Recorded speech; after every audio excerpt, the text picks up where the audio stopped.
Hello students, I am Ruchira Mukherjee. Today we are going to study chapter 6, Fundamental Unit of Life.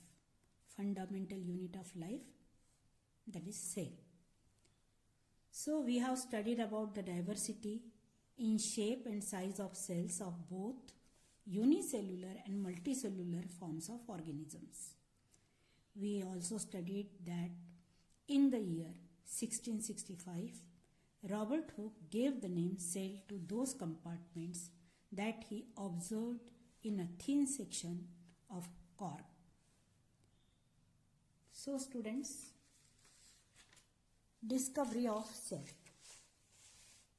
After the invention of lens, Robert Hooke in 1665 observed a thin slice of cork. It means dead plant cells with a microscope. He described what he observed as a little boxes, cells. Cells means small compartments. So Robert Hooke in his microscope observed these small boxes, honeycomb like structure in the slice of matchstick.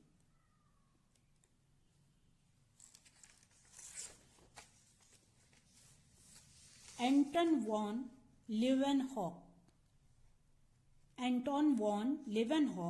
in 1665 was the first person to observe living cells.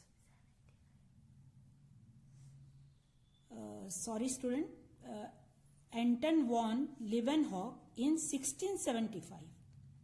1675 was the first person to observe living cells. He is Leeuwenhoek.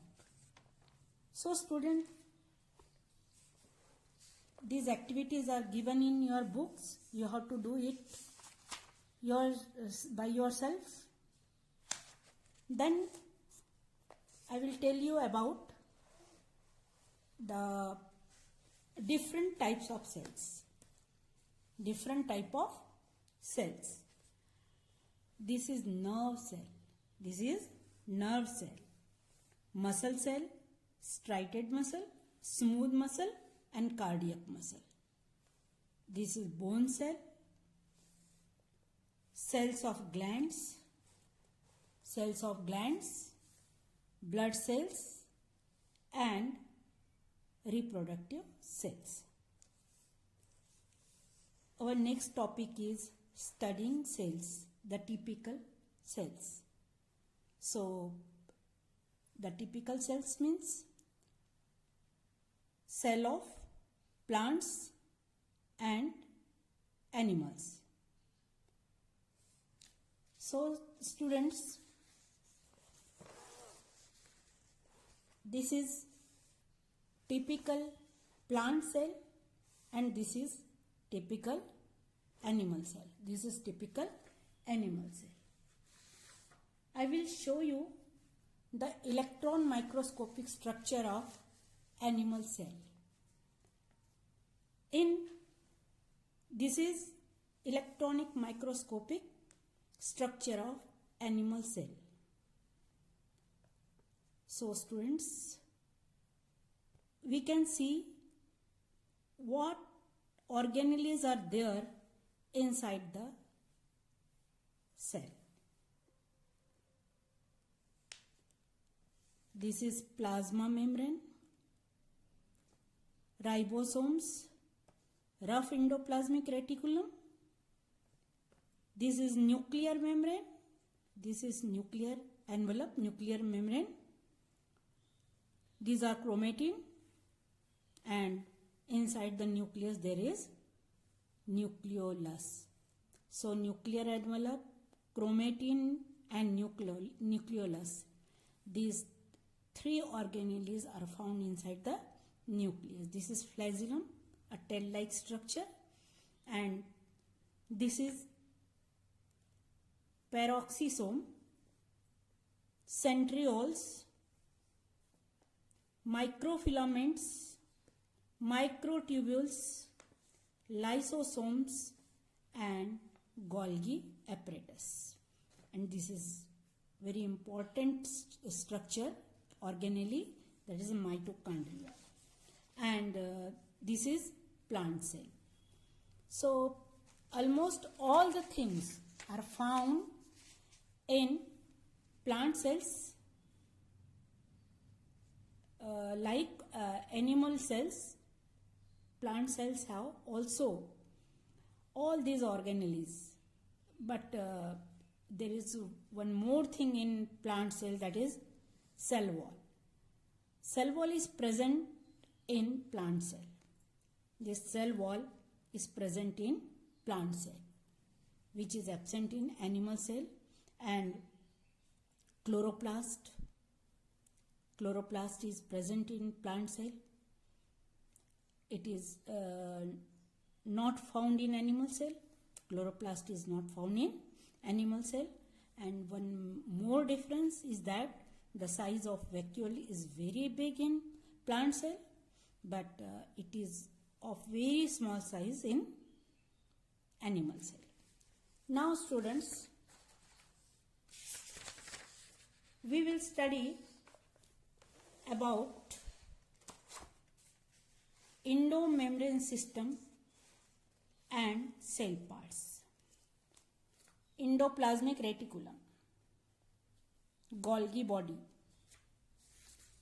lysosome, cell membrane, nucleus, etc. fall under this category. Endoplasmic reticulum में क्या क्या आ जाता है? Endomembrane system में आता है endoplasmic reticulum, Golgi body, lysosomes, cell membrane and nucleus. So these parts are membrane bound. Endomembrane system मतलब endoplasmic reticulum, Golgi body, lysosomes, cell membrane और न्यूक्लियस, इन सबको इंडोमेम्ब्रेन सिस्टम में रखा जाता है. क्यों? क्योंकि इन पार्ट्स के चारों तरफ एक मेम्ब्रेन होती है. Enclose a space with in them that is partitioned off from the cytoplasm and usually contain a fluid that differs from it. इन के चारों ओर मेम्ब्रेन होने के कारण ये साइटोप्लाज्म में होते हुए भी साइटोप्लाज्म से अलग दिखाई देते हैं, क्योंकि इनके चारों तरफ एक मेम्ब्रेन होती है. अब इन मेम्ब्रेनस बॉडी के अंदर फ्लूइड भरा रहता है जो कि साइटोप्लाज्म से अलग होता है. This parts have contacts and relations among themselves in various ways. अब ये जितने भी पार्ट्स हैं, endoplasmic reticulum, Golgi body, lysosome, cell membrane, nucleus, इन सब पार्ट्स के में आपस में कांटेक्ट होता है और रिलेशनशिप भी होती है अलग अलग तरीके से. जैसे कि one such pathway showing an arrangement of flow of substance is given in figure. Nuclear membrane, nuclear membrane आप यहां देखिए 2 डायरेक्शन में एरो बना हुआ है. इट मीन्स न्यूक्लियर मेम्ब्रेन का कनेक्शन इंडोप्लाज्मिक रेटिकुलम से बना हुआ होता है और इंडोप्लाज्मिक रेटिकुलम का न्यूक्लियर मेम्ब्रेन के साथ एक दूसरे से ये थ्रू चैनल्स जुड़े होते हैं. और यही इंडोप्लाज्मिक रेटिकुलम सेल मेम्ब्रेन तक के स्प्रेड होता है. सेल मेम्ब्रेन तक के ये कुछ चीज़ों को पहुंचाने का काम करता है और सेल मेम्ब्रेन से कुछ चीज़ें इंडोप्लाज्मिक रेटिकुलम तक के पहुंचाई जाती है.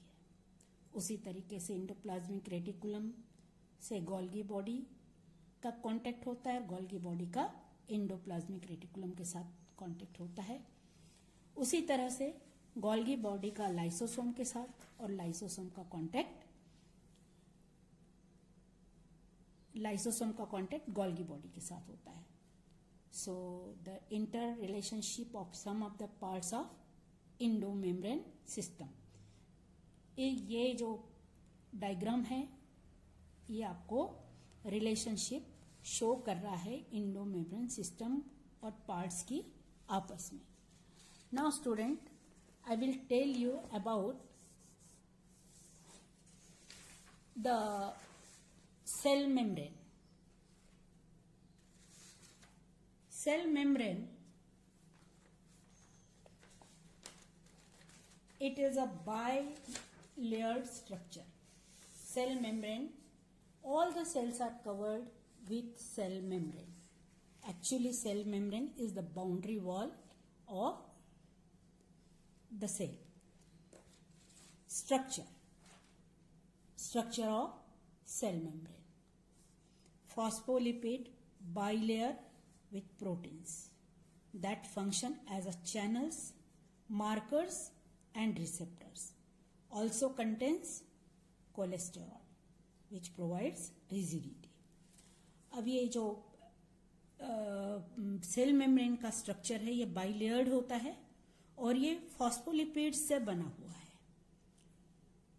One layer and this is other layer. ये फॉस्फोलिपिड्स की लेयर्स है और इसके अंदर प्रोटीन्स होते हैं और ये चैनल के जैसा काम करते हैं, मार्कर्स के जैसा काम करते हैं, रिसेप्टर्स के जैसा काम करते हैं और इनके अंदर कोलेस्ट्रॉल भी पाया जाता है. सेल मेम्ब्रेन की बाइलेयर स्ट्रक्चर के बीच में कोलेस्ट्रॉल पाया जाता है जो कि सेल को रिजिडिटी देने का काम करता है.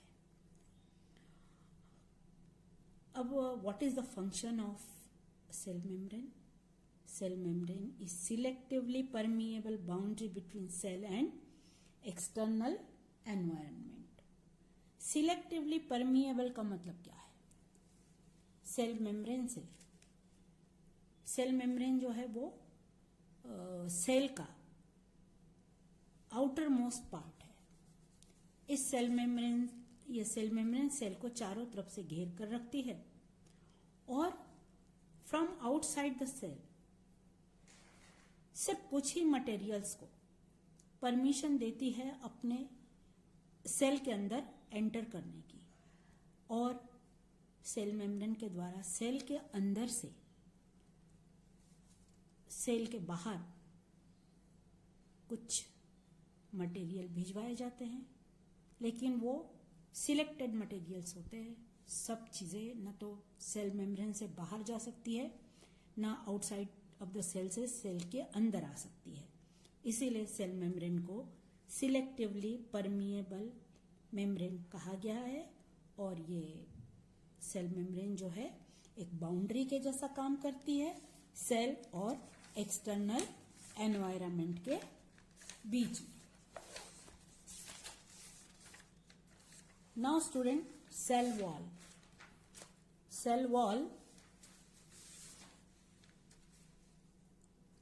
Cell wall is a special feature of plant cell. Cell wall animal cell के अंदर नहीं पाई जाती.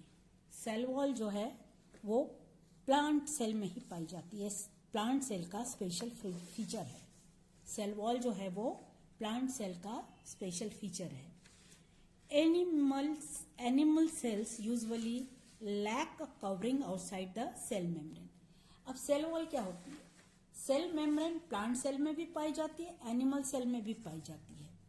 प्लांट सेल में सेल मेम्ब्रेन के ऊपर एक और कवरिंग पाई जाती है. सेल मेम्ब्रेन की आउटर कवरिंग होती है एक, उसको कहते हैं plant cell. Nearly all plant cells have a very prominent cellulosic cell wall that forms a strong covering over cell membrane. Cell wall is made up of cellulose. It forms the strong covering over cell membrane. और cell membrane और cell wall, cell membrane plant cell और animal cell दोनों में पाई जाती है. लेकिन given cell plant cell है या एनिमल सेल है, उसको डिस्टिंग्विश करने का, प्रोमिनेंटली डिस्टिंग्विश करने का तरीका यही होता है कि अगर प्लांट सेल प्रेजेंट है, प्लांट सेल वॉल प्रेजेंट है तो वो सेल प्लांट सेल है, अगर सेल वॉल एब्सेंट है तो प्लांट सेल नहीं है. Cell wall is a hard और इलास्टिक. सेल वॉल हार्ड भी हो सकती है, इलास्टिक भी हो सकती है, लेकिन ये पोरस होती है मतलब उसमें स्मॉल स्मॉल होल्स होते हैं. Covering that renders the particular shape, support and protection to the plant cell. और सेल वॉल का काम होता है सेल को शेप देने का, सपोर्ट देने का और प्रोटेक्शन देने का. This layer is form from the live cell. The cells that Robert Hooke saw in a section of cork or those of the matchsticks are dead cells in which we can see the cell wall. So cell wall has a, this is cell wall, this is cell wall. It has three layers. It has three layers. Middle layer is called as a lamella. Middle layer of the cell wall is called lamella. Cell wall is a rigid wall made up of cellulose, proteins and carbohydrates. Cell wall is made up of cellulose, proteins and carbohydrates, and its function is, it is a boundary around plant cell outside the cell membrane, and it provides structure and support. It provides structure and support. Now cytoplasm. Cell membrane delimits the extent of the cytoplasm. इसका मतलब है कि cytoplasm के area को ये सीमित कर देती है. साइटोप्लाज्म जो है वो एक लिक्विड है. लिक्विड आपको पता है फ्लो होता रहता है, लेकिन सेल मेम्ब्रेन के कारण ही साइटोप्लाज्म की लिमिट बंध जाती है. Cell membrane delimits the extent of cytoplasm, forming a boundary of it. Forming a boundary of it. All other parts of the cell like mitochondria, plastid, endoplasmic reticulum, nucleus, etc. are found inside the cytoplasm. तो cytoplasm के अंदर क्या क्या होता है? Cytoplasm के अंदर होता है mitochondria, plastid and endoplasmic reticulum and nucleus. Thus, the cytoplasm is a basic fluid in which stored secretory, excretory substances are present. तो साइटोप्लाज्म एक्चुअली सेल का बेसिक फ्लूइड होता है जिसके अंदर स्टोर करने की कैपेसिटी होती है. ये कई चीज़ों को सिक्रेट कर सकता है, निकाल सकता है, क्योंकि उस साइटोप्लाज्म के अंदर पाई जाने वाली ऑर्गेनेलिस से कुछ चीज़ें लगातार सिक्रेट होती रहती है जो कि साइटोप्लाज्म में ही जाकर जमा होती है.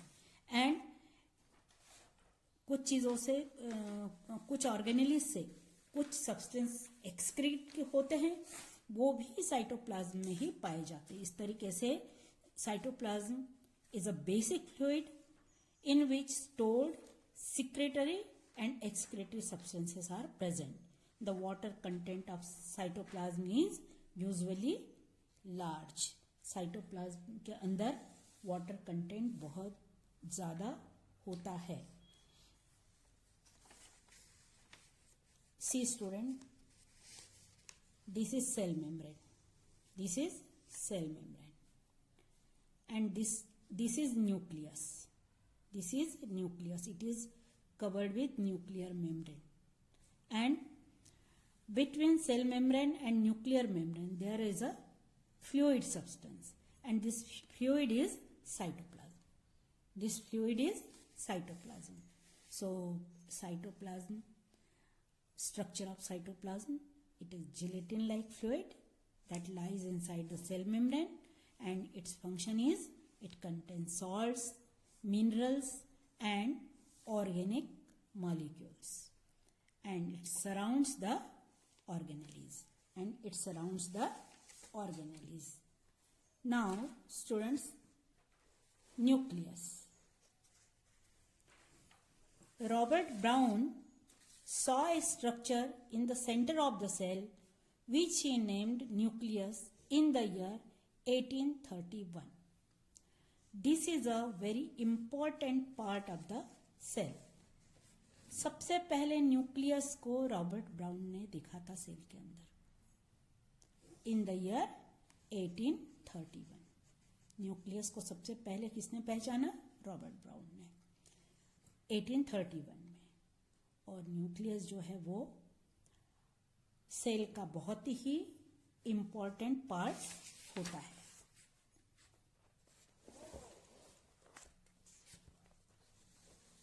Students, I will show the inside structure of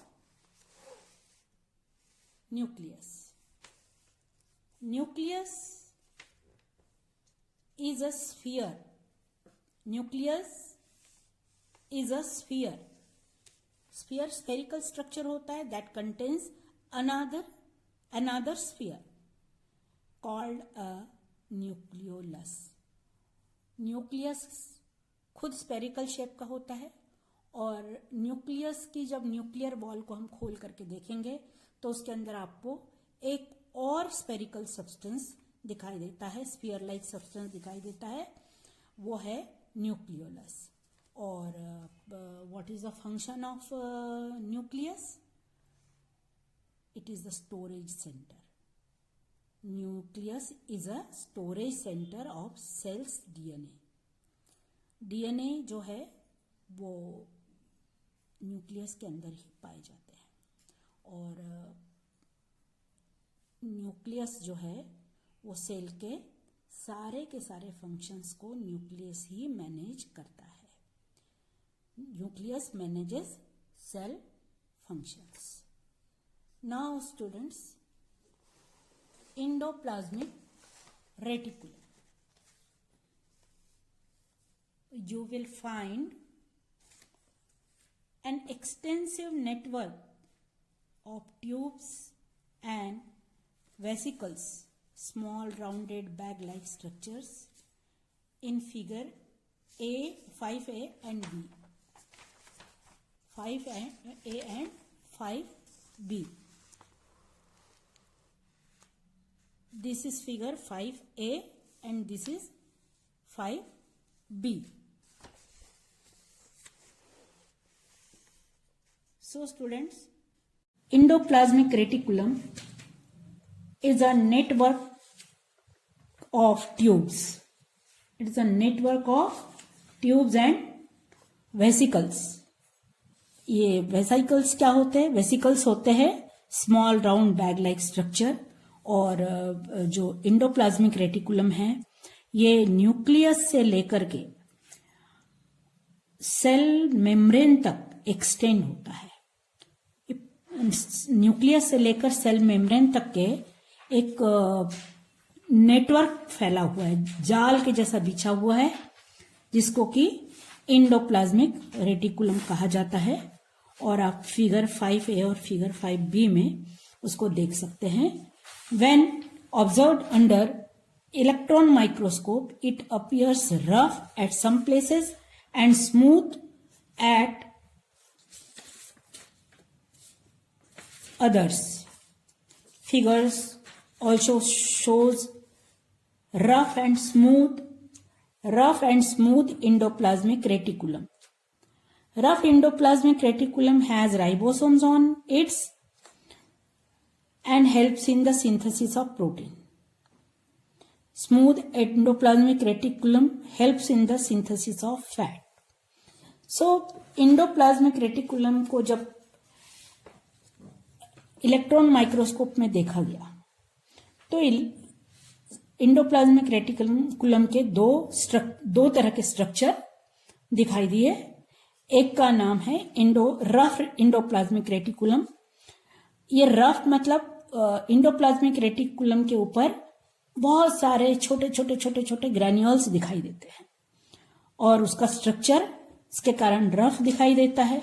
actually वो जो आपको छोटे छोटे ग्रैन्यूल्स दिखाई देते हैं वो राइबोसोम्स के ग्रैन्यूल्स होते हैं, वो राइबोसोम्स होते हैं और जो कि फोटोसिंथेसिस में सिंथेसिस ऑफ प्रोटीन में हेल्प करते हैं, not photosynthesis, synthesis of protein में हेल्प करते हैं। मतलब RER rough, E endoplasmic, R reticulum, इसको शॉर्ट में RER कहा जाता है। तो RER का क्या फंक्शन है? The function of RER rough endoplasmic reticulum is synthesis of protein and smooth endoplasmic reticulum, smooth endoplasmic reticulum पर राइबोसोम्स नहीं पाए जाते हैं, इसीलिए आपको रेटिकुलम का स्ट्रक्चर जो है, इंडोप्लाज्मिक रेटिकुलम का स्ट्रक्चर स्मूथ दिखाई देता है क्योंकि वहां पर राइबोसोम्स नहीं पाए जाते हैं और ये सिंथेसिस ऑफ फैट में हेल्प करते हैं। Substances formed with the help of endoplasmic reticulum are commonly involved in the process of membrane repair and synthesis. तो इंडोप्लाज्मिक रेटिकुलम जिन सब्सटेंस को बनाती है, किसको बनाती है? प्रोटीन को बनाती है और फैट को बनाती है। So what is the function of endoplasmic reticulum? तो to synthesise protein and fat. अब ये प्रोटीन एंड फैट जो है ये कॉन्स्टेंटली यूज होते रहते काहे में? मेम्ब्रेन रिपेयर करने के लिए और अदर सब्सटेंस का सिंथेसिस करने के लिए। So endoplasmic reticulum, a system of membranous tubules and sacs. Endoplasmic reticulum के स्ट्रक्चर में आपको क्या दिखाई देता है? It is a system of membranous tubules and sacs. Function क्या है? Intercellular highway, a path along which molecules move from one part of the cell to the another. Endoplasmic reticulum जो है वो एक कैनल की तरह काम करता है, एक हाईवे के जैसे काम करता है। सेल के अंदर का ये एक हाईवे है, इंटरसेल्यूलर हाईवे। ये मॉलिक्यूल्स को एक पार्ट से दूसरे पार्ट तक के ले जाने का काम करता है। A path along which इस एक्चुअली इंडोप्लाज्मिक रेटिकुलम जो है वो एक पाथ है, एक सड़क है जहां से मॉलिक्यूल्स मूव होते हैं from one part of the cell to the another. और आपको जैसा कि मैंने बताया कि इंडोप्लाज्मिक रेटिकुलम दो तरह के होते हैं, rough endoplasmic reticulum and smooth endoplasmic reticulum. इसको कहते हैं RER और इसको कहते हैं SER। Rough endoplasmic reticulum is RER and smooth endoplasmic reticulum is SER. Now students, Golgi body. These were first described in the year 1898 by Camillo Golgi and are the only parts in a cell named after scientist. Golgi bodies जो है वो cytoplasm में ही पाया जाता है। 1898 में, in the year 1898, Camillo Golgi ने इसे खोजा था। साइटोप्लाज्म के अंदर गोल्गी बॉडी की उपस्थिति कैमिलो गोल्गी ने बताई थी और गोल्गी बॉडी ही एक पार्ट है सेल का जिसको किसी साइंटिस्ट के नाम पर रखा गया है। साइंटिस्ट थे कैमिलो गोल्गी, उन्होंने गोल्गी बॉडी को खोजा, इसीलिए इस बॉडी का नाम गोल्गी बॉडी रखा गया। These are membranous bag like structure. Golgi body कैसी होती है? मेम्ब्रेनस होती है, मतलब उसके चारों तरफ मेम्ब्रेन होती है और बैग लाइक स्ट्रक्चर होता है। There are some fluid filled vesicles along its edges and around it. So Golgi body के एंड्स पर कुछ वसाइकल्स पाए जाते हैं और गोल्गी बॉडी के चारों तरफ भी ये वसाइकल्स पाए जाते हैं जिनके अंदर फ्लूइड भरा होता है. The protein synthesized by ribosomes are sent to the Golgi body for packaging in vesicles before transport to other sites inside the cell or outside it. आपको मालूम है कि रफ इंडोप्लाज्मिक रेटिकुलम पर राइबोसोम्स पाए जाते हैं और वो प्रोटीन का सिंथेसिस करते हैं. ये प्रोटीन्स सेल के अंदर भी यूज होते हैं और सेल के बाहर भी भिजवा दिए जाते हैं, लेकिन उनको भिजवाने से पहले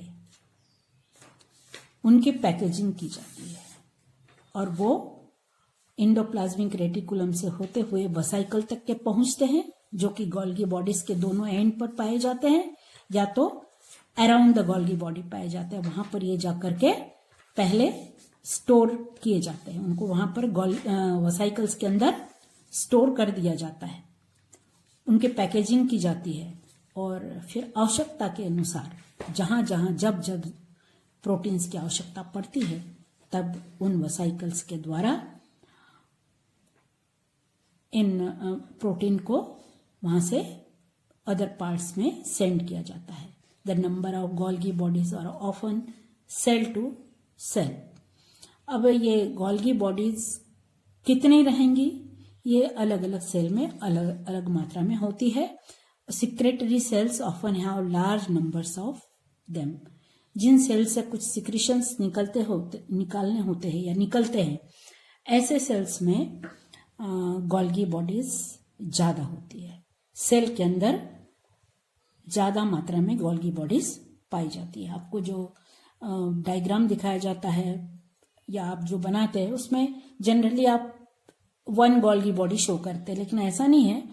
गोल्गी बॉडीज जो है वो अलग अलग सेल में अलग अलग क्वांटिटीज में होती है और सिक्रेटरी सेल्स में तो ये लार्ज क्वांटिटी में पाई जाती है. तो मैं आपको दिखा रही हूं कि गोल्गी बॉडी को गोल्गी एपरेटस भी कहा जाता है और इसका स्ट्रक्चर कैसा होता है. This is bag like membranous structure. It and what is its function? It receives proteins from the RER. मैं आपको RER का मतलब बता चुकी हूं. and distributes them to other organelles or out of the cell. मतलब गोल्गी एपरेटस का function है receiving, processing, packaging and shipping. In short हम क्या कह सकते हैं, गोल्गी एपरेटस रिसीविंग का काम करता है, प्रोसेसिंग का, पैकेजिंग का एंड शिपिंग मतलब ट्रांसपोर्टेशन का काम करता है. और इस तरह से हमने गोल्गी एपरेटस के बारे में देखा. अब मैं आपको बताऊंगी लाइसोसोम्स के बारे में.